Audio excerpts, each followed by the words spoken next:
Hai Andika, guys. Di video kali ini saya akan memberikan namanya podcast atau video kecil-kecilan. Ini adalah curhatan atau keresahan saya dengan kondisi sekarang. Karena kemarin saya coba telepon teman dekat saya dulu pas SMA. Ada yang usahanya rental mobil itu udah bener-bener nggak jalan. Ada yang karyawan udah dirumahkan. Ada yang karyawan juga gajinya kepotong, cuma nerima 20%. Nah, saya resah. Kenapa saya resah? Karena kalau saya untungnya jujur aja saya masih bisa ada pendapatan dari YouTube lah. Kalau saya toko laptop saya memang sepi dan ada isu kalau mall yang tempat saya jual laptop itu akan ditutup. Cuman masih ketolong di YouTube jujur aja. Cuman keresahan saya ini teman-teman saya yang deket sendiri pun juga sampai kondisinya saat itu. Makanya di video kali ini saya mau share tentang bagaimana caranya kita harus bisa beradaptasi di keadaan yang sekarang. Maksudnya adaptasi karena sekarang kan kita nggak bisa keluar dari rumah kalau misalkan nggak perlu banget. Intinya work from home, study from home, intinya kita harus di rumah aja. Nah, dengan kondisi di rumah aja seperti ini, jadi kita nggak bisa kerja di luar rumah. Kalau misalkan contoh kita jualan apa gitu di luar rumah, atau kita mungkin karyawan kantoran yang harus dirumahkan, atau kemudian kita wira swasta yang harus ke pasar untuk menjual produk kita tapi pasarnya tutup. Kemudian apalagi profesi pokoknya, atau mungkin karyawan yang ada di lapangan yang nggak boleh di lingkungan terlalu rame kayak gitu. Nah, harus di rumah. Bagaimana cara kita beradaptasi untuk bisa tetap hidup walaupun kita di rumah aja? Dalam arti tetap hidup itu nggak bisa dipungkiri. Kalau misal kita mau tetap hidup, kita butuh makan. Dan makan itu butuh uang. Nah, di video kali ini saya pengen share sebuah insight. Semoga bisa menjadi motivasi dan juga inspirasi tersendiri. Dan ini insight yang lebih luas ya. Jadi jangan tanya kayak kemarin tanya.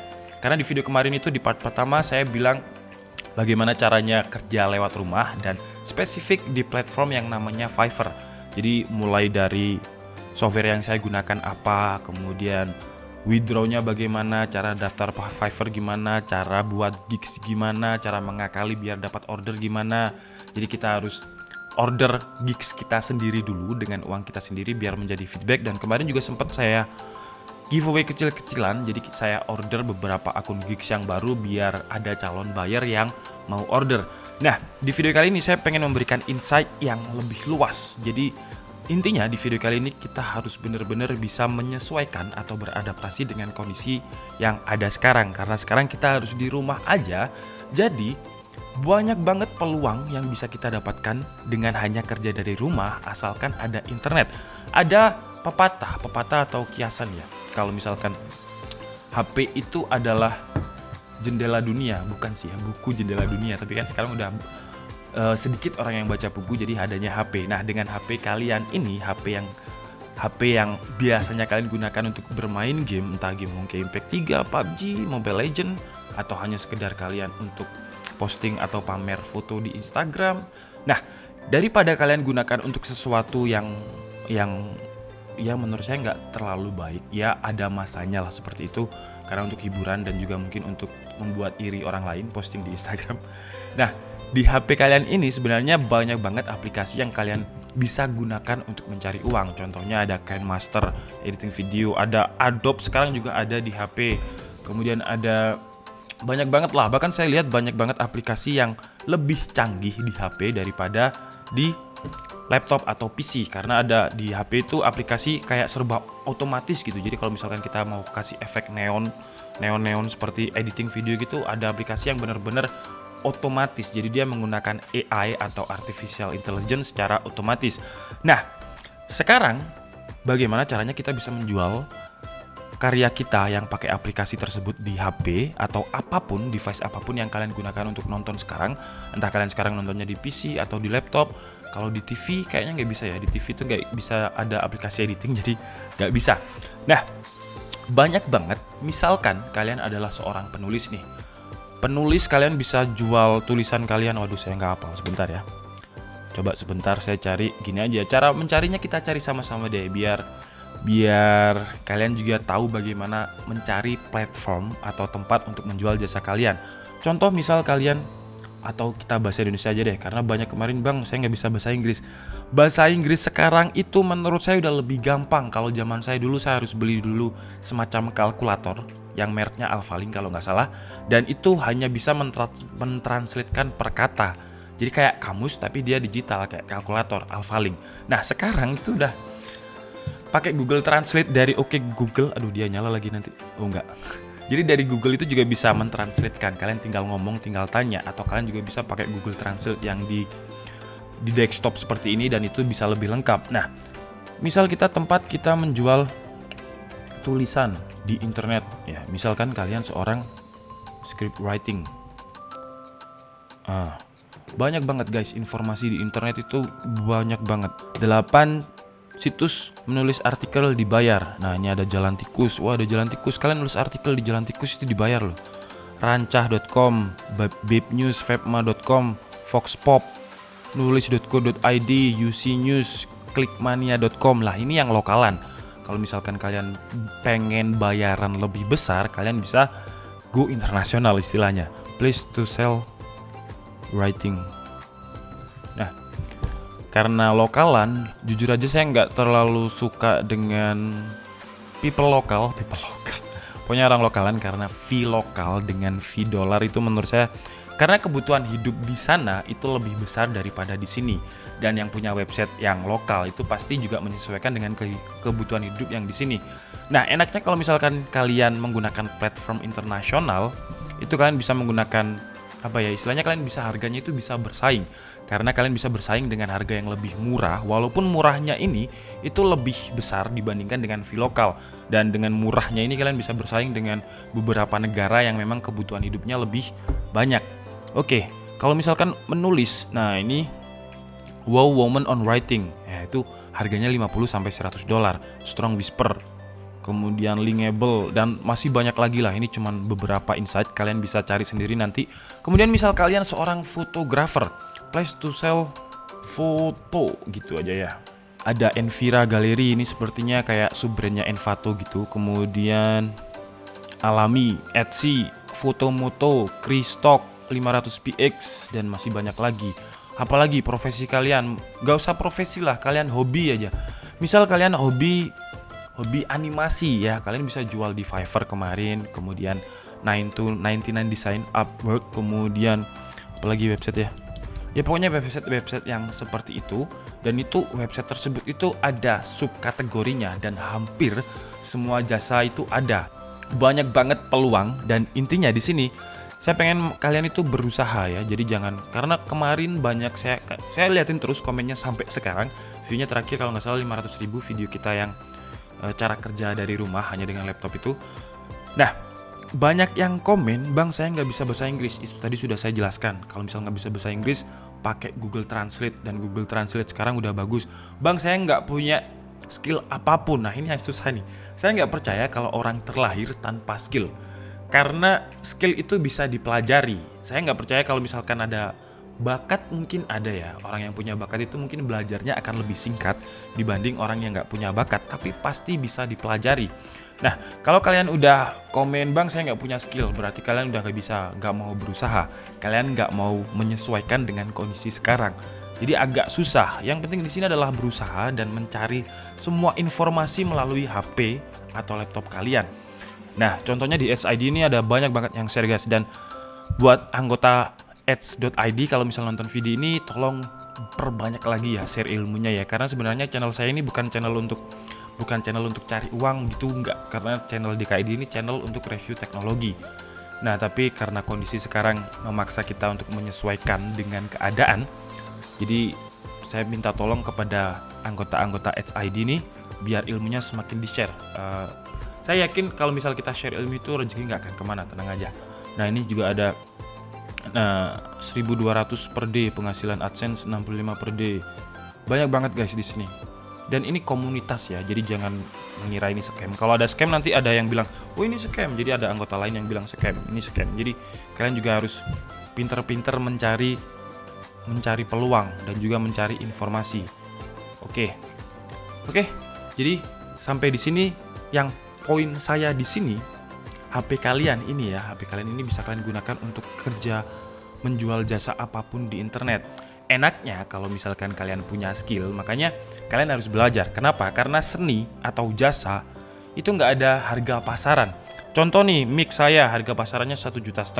Pasti semuanya itu nanti ya 1,4 juta, 1,6 juta kalau misal barang. Karena dia bukan seni. Jadi dia barang yang punya harga pasaran.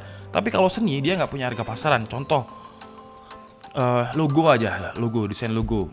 Ada bagus sama nggak bagus, dan ketika orang melihat desain itu bagus, dia nggak peduli harga, dia akan berani bayar dengan harga yang tinggi karena seni itu otentik, seni itu intinya nggak ada harganya. Kalau nggak salah ada lukisan pisang yang cuma pakai selotip yang dilelang 1 miliar itu.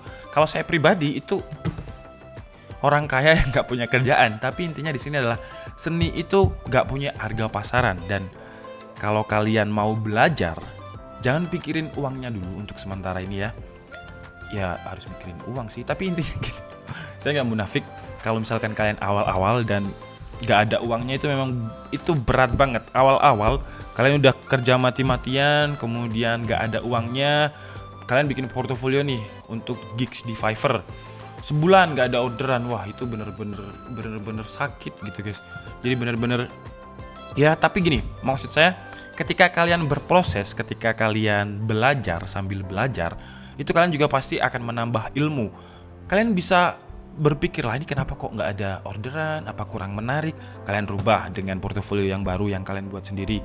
Dan di dalam proses tersebut kalian akan mendapatkan ilmu bermacam-macam. Contoh ya, saya di YouTube, contoh, kalau kalian lihat, kalian klik aja channel DKID, kemudian kalian filter oldest video gitu ya. Kalian lihat saya review laptop dulu, itu malah kayak ya nggak ada ilmunya. Jadi saya nggak tahu gimana cara mencampaikannya gitu. Jadi saya malah, kalau nggak salah, saya malah review laptop dengan minyak urut. Jadi bayangkan buliannya kayak gimana, bayangkan dulu awal-awal ya. Jadi tapi itu berproses dalam artian sekarang saya udah bisa lancar ngomong meskipun kadang masih salah-salah. Jadi kalau kalian lihat sekarang saya ngomongnya lancar, sebenarnya juga ada salahnya. Tapi ketika masuk Adobe Premiere Pro saya edit, kalian kan nggak tahu kalau salah. Kemudian yang saya dulu nggak tahu tentang teknologi, ya sekarang saya, ya kalau dibilang expert enggak, tapi saya tahu. Dan saya sekarang lagi belajar bagaimana cara menyampaikan bahasa teknis dengan cara sederhana, dan itu akan berproses terus belajar, entah view-nya dikit atau banyak, yang penting saya dapat ilmu. Dan itu menurut saya penting ya. Dan kalau misalkan kalian awal-awal, ya itu pasti berat, tapi kalian harus tetap gini aja. Saya pernah bilang di video sebelumnya kalau kalian harus menciptakan yang namanya rasa takut, karena menurut saya ya, entah motivasi orang itu banyak, entah motivasinya apa, trigger, hal yang membuat kalian ke-trigger untuk motivasi itu apa. Tapi kalau saya pribadi, rasa takut ya. Contoh real, misalkan kalian dikejar anjing nih, kalian takut kan? Kalau yang nggak takut anjing ya susah. Pokoknya intinya kalian takut dikejar singa lah ya. Kemudian kalian lari kalian kenceng banget dan nggak ada capeknya. Itu karena tercipta karena kalian takut dimakan oleh singa. Kalian takut masuk neraka, kalian tobat. Nah contohnya kayak gitu. Kemudian, dan ini ciptakan rasa takut yang positif ya. Jadi karena sekarang juga di Malang itu karena banyak pengangguran, jadi banyak ya barang-barang hilang gitulah. Nah, jangan jadikan rasa takut tersebut untuk mencuri hak orang lain, karena itu nggak baik. Dan nanti kalau kelamaan jadi kebiasaan, kalian jadi ngerasa nggak bersalah. Nah, ciptakan rasa takut ini, contoh saya pribadi aja ya. Saya ini punya ibu 1, adik 1, adik 2 ding. Kok dikata hitung.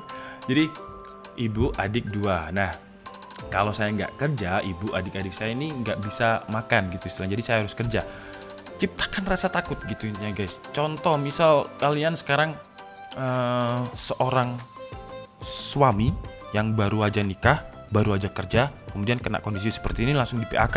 Nah, kalian kan gengsi ya, takut sama mertua, takut nggak bisa ngasih makan istri, takut nggak bisa bayar biaya kehamilan istri. Nah akhirnya kan kalian nggak punya capek untuk kerja. Nah masalahnya kerja apa? Karena nggak bisa kita keluar rumah, ya ini kerja di online, di internet. Intinya beradaptasi, menyesuaikan. Karena kalau kita nggak beradaptasi dengan kondisi sekarang, ya susah. Karena kondisi sekarang itu bener-bener menurut saya, aduh sampai kapan gitu ya. Dan ini tuh nggak pasti, entah akhir tahun, ada yang bilang Juli, ada ahli matematika bilang Juni, ada yang bilang akhir tahun. Tapi saya lihat sekarang kalau nggak salah sudah 6.000, di Malang sendiri 8.900, yang PDP itu sekitar 800, yang confirm itu 8. Jadi, dan kalau kalian lihat tahu petanya sekarang kan ada petanya, itu semakin merah, jadi semakin banyak. Dan kalau situasinya semakin gawat, apa yang harus kita lakukan ya adapt atau beradaptasi, menyesuaikan dengan kondisi sekarang. Intinya seperti itu. Dan jangan banyak alasan saya nggak bisa ini, saya nggak bisa itu, karena banyak banget. Di HP kalian ada Google Translate, di HP kalian ada yang foto kemudian translate juga ada. Intinya kalian bisa menjadikan HP kalian ini jendela dunia, atau semua informasi itu intinya di genggaman kalian kalau wifi kalian nggak error atau kalian punya kuota. Karena kalau misal kuotanya nggak ada, kalian nggak bisa internetan. Intinya seperti itu guys. Jadi intinya video kecil-kecilan ini saya pengen mengeluarkan pendapat saya, keresahan saya tentang situasi seperti ini. Intinya kita harus adapt ya, walaupun kalau saya lihat di berita ya, itu platform-platform yang membuat hiburan kita di rumah itu sekarang lagi naik nih. Contoh Netflix, Steam, kemudian game-game pokoknya yang kita lakukan di rumah itu lagi naik. Ya memang biasanya suatu peristiwa itu pasti ada dua sisi. Jadi ada yang naik, ada yang gak naik. Jadi contohnya dulu Gojek ya, Gojek dulu dia menaikkan derajat orang-orang yang pengangguran karena daftar Gojek itu gampang. Tapi di satu sisi taksi offline kayak Bird, Bluebird dan lain-lain itu mati. Jadi suatu peristiwa itu pasti ada dua sisi yang satu naik, satu buruk. Tapi intinya pasti akan ada pekerjaan buat manusia. Karena gak mungkin manusia itu hidup sendiri. Manusia itu pasti butuh bantuan orang lain. Manusia butuh jasa dari orang lain.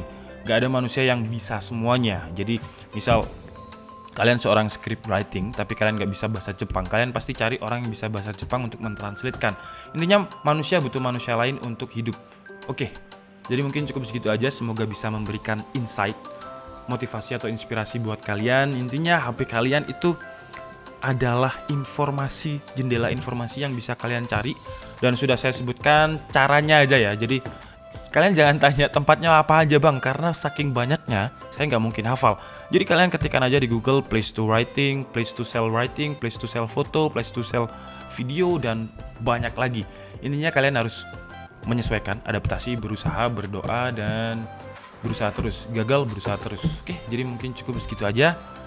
Semoga keadaan semakin membaik. Saya Niklas Tebudi and see you on the next video. Bye bye.